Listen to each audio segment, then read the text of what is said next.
Para empezar nuestra presentación tenemos índice, 1 portada, 2 integrantes, 3 marco teórico, 4 probabilística, 5 no probabilístico, 6 distribución muestral, 7 bibliografía. Empecemos. ¿Qué es el muestreo? El muestreo es el proceso de seleccionar un conjunto de individuos de una población con el fin de estudiarlos, y poder caracterizar el total de la población. Ejemplo. La idea es bastante simple. Imagina que queremos saber qué porcentaje de los habitantes de Ecuador fuma habitualmente. Una forma de obtener este dato sería contactar con todos los habitantes, 17.5 millones de personas, y preguntarles si fuman.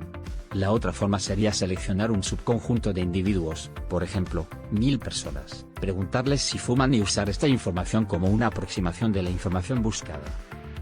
¿Por qué funciona el muestreo? El muestreo es útil gracias a que podemos acompañarlo de un proceso inverso, que llamamos generalización de resultados. Es decir, para conocer un universo lo que hacernos es 1. Extraer una muestra del mismo. 2. Medir un dato u opinión. 3. Proyectar en el universo el resultado observado en la muestra. Ejemplo. La generalización de resultados añade cierto error al dato que medimos. Imagina que tomamos una muestra al azar de 1000 personas de Ecuador y les preguntamos si fuman. Obtengo que el 25% de la muestra fuma. La simple lógica nos dice que si de 1000 ecuatorianos elegidos al azar el 25% fuma, este dato debería ser indicativo de lo que obtendríamos si preguntásemos a los 17.5 millones de ecuatorianos. Ahora bien, el azar podría haber hecho que haya escogido para mi muestra más fumadores de lo que correspondería a la proporción exacta que hay en el universo. El tamaño de la muestra. ¿Qué tamaño de muestra necesito usar para estudiar cierto universo? Depende del tamaño del universo y del nivel de error que esté dispuesto a aceptar. Cuanta más precisión exija, mayor muestra necesito.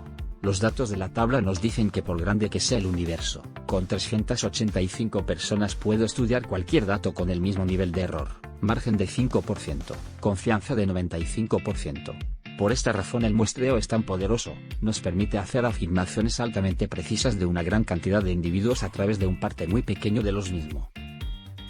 Técnicas de muestreo. Marco muestral. Un marco muestral es una lista de todos los elementos que componen el universo que queremos estudiar, y de la cual se extrae la muestra.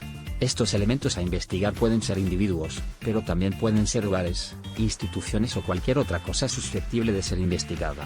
Cada uno de estos elementos presentes en el marco muestral se conoce como unidades muestrales. Muestreo probabilístico.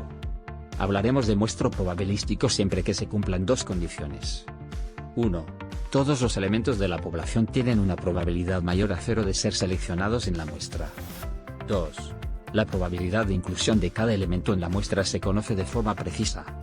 El cumplimiento de ambos criterios es el que hace posible obtener resultados no sesgados cuando se estudia la muestra. Las diferentes técnicas de muestreo probabilístico. Muestreo aleatorio simple. Muestreo sistemático. Muestreo estratificado. Muestreo por conglomerados. Probabilístico. Muestreo aleatorio simple. El muestreo aleatorio simple es una técnica de muestreo en la que todos los elementos que forman el universo, y que por lo tanto están incluidos en el marco muestral, tienen idéntica probabilidad de ser seleccionados para la muestra. El proceso de muestreo que emplea esta técnica es equivalente a hacer un sorteo entre los individuos del universo. Muestreo aleatorio simple. Ejemplo, asignamos a cada persona un boleto, introducimos los boletos en una urna y empezamos a extraer boletos al azar. Todos los individuos que tengan un boleto extraído de la urna formarían la muestra. Muestreo estratificado.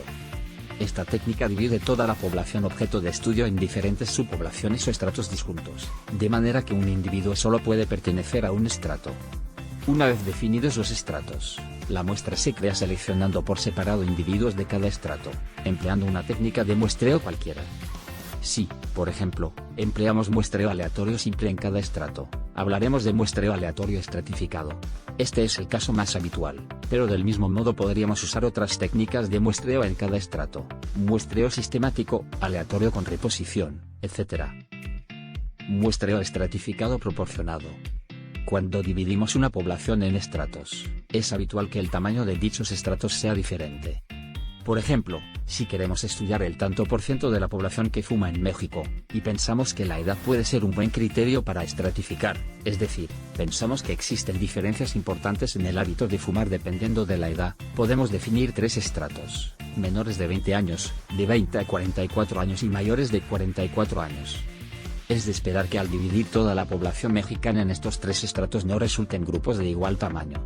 Ejemplo: estrato 1. Población mexicana menor de 19 años, 42,4 millones, 41,0%. Estrato 2. Población mexicana de 20 a 44 años, 37,6 millones, 36,3%. Estrato 3. Población mexicana mayor de 44 años, 23,5 millones, 22,7%. Si usamos muestreo estratificado proporcionado, la muestra deberá tener estratos que guarden las mismas proporciones observadas en la población. Si en este ejemplo queremos crear una muestra de 1000 individuos, los estratos tendrán que tener un tamaño como el de la tabla, muestreo estratificado uniforme. Hablaremos de una fijación uniforme cuando asignamos el mismo tamaño de muestra a todos los estratos definidos, sin importar el peso que tienen esos estratos en la población. Esta técnica favorece los estratos que tienen menos peso en la población, equiparándolos en importancia a los estratos más relevantes. Muestreo estratificado óptimo. En este caso, el tamaño de los estratos en la muestra no guarda proporcionalidad con la población. Por el contrario, se trata de optimizar el tamaño muestral de cada estrato con el fin de reducir el margen de error global, teniendo en cuenta no solo el tamaño de cada estrato en la población sino su desviación estándar.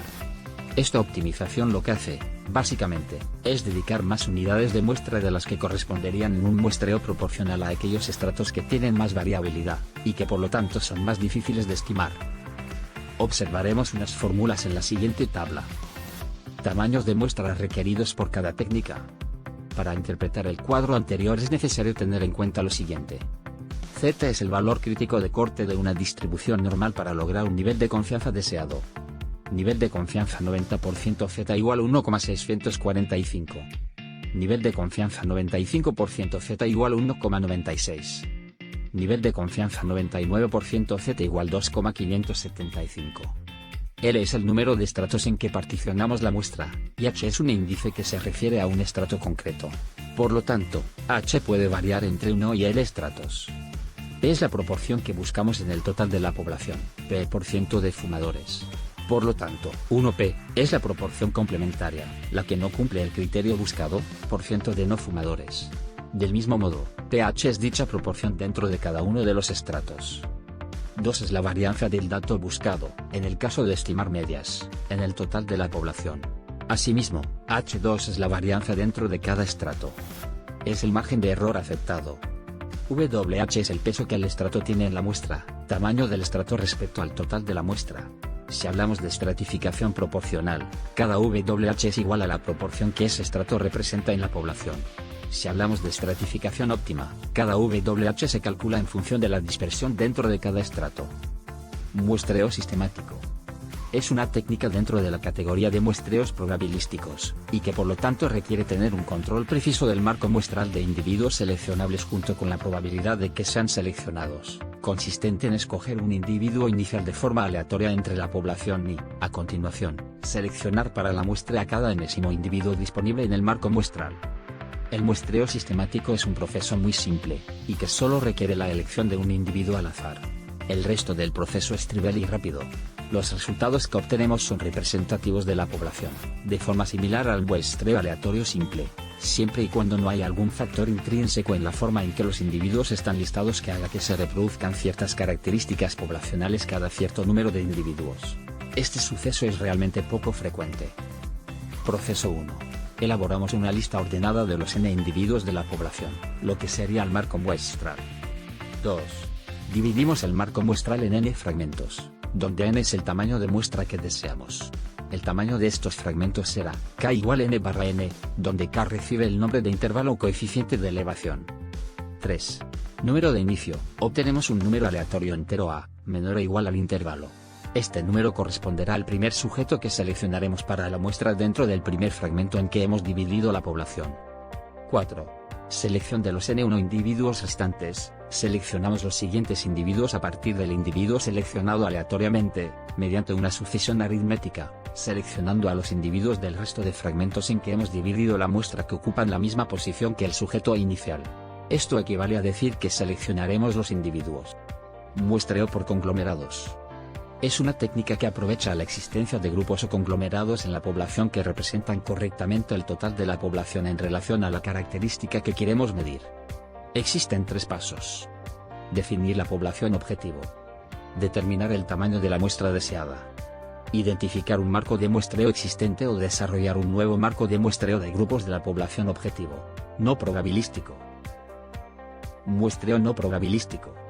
Sin embargo, no es sencillo cumplir con los requisitos propios de un muestreo probabilístico. Por todas estas razones, así como por razones de coste, los investigadores recurren con frecuencia a otras técnicas de muestreo, agrupadas dentro de lo que se conoce como muestreo no probabilístico. Una muestra no probabilística nos informa de cómo es un universo, pero no nos permite saber con qué precisión. No podemos establecer unos márgenes de error y unos niveles de confianza. Algunas técnicas de muestreo de este tipo son: muestreo por conveniencia, muestreo secuencial, muestreo por cuotas, muestreo discrecional, muestreo por bola de nieve, muestreo por conveniencia. Es una técnica comúnmente usada consistente en seleccionar una muestra de la población por el hecho de que sea accesible. Muestreo por cuotas. Segmentación: dividimos la población objeto de estudio en grupos de forma exhaustiva y mutuamente exclusiva. Fijamos el tamaño de las cuotas, fijamos el objetivo de individuos a encuestar para cada uno de estos grupos. Selección de participantes y comprobación de cuotas: buscamos participantes para cubrir cada una de las cuotas definidas. Muestreo no probabilístico por bola de nieve. Es una técnica de muestreo no probabilística en la que los individuos seleccionados para ser estudiados reclutan a nuevos participantes entre sus conocidos, y se usa con frecuencia para acceder a poblaciones de baja incidencia, y a individuos de difícil acceso por parte del investigador. Tipos de muestreo: bola de nieve. Muestreo lineal: cada individuo participante debe recomendar a otro individuo, de forma que la muestra crece a un ritmo lineal. Muestreo exponencial: cada individuo debe invitar a participar a 2 o más individuos. De esta forma, cuanta más gente participa en el estudio, más gente se añade al mismo. Distribución muestral. Consideremos todas las posibles muestras de tamaño n en una población. Para cada muestra podemos calcular un estadístico, media, desviación típica, proporción, que variará de una a otra. Así obtenemos una distribución del estadístico que se llama distribución muestral. Distribución muestral de medias. Cada muestra de tamaño n que podemos extraer de una población proporciona una media. Si consideramos cada una de estas medias como valores de una variable aleatoria, podemos estudiar su distribución, que llamaremos distribución muestral de medias. Supongamos que sabemos que la altura de un determinado país sigue una distribución normal de media 170 y desviación típica 12 newtones 170,12, cuya curva de distribución normal sería como esta.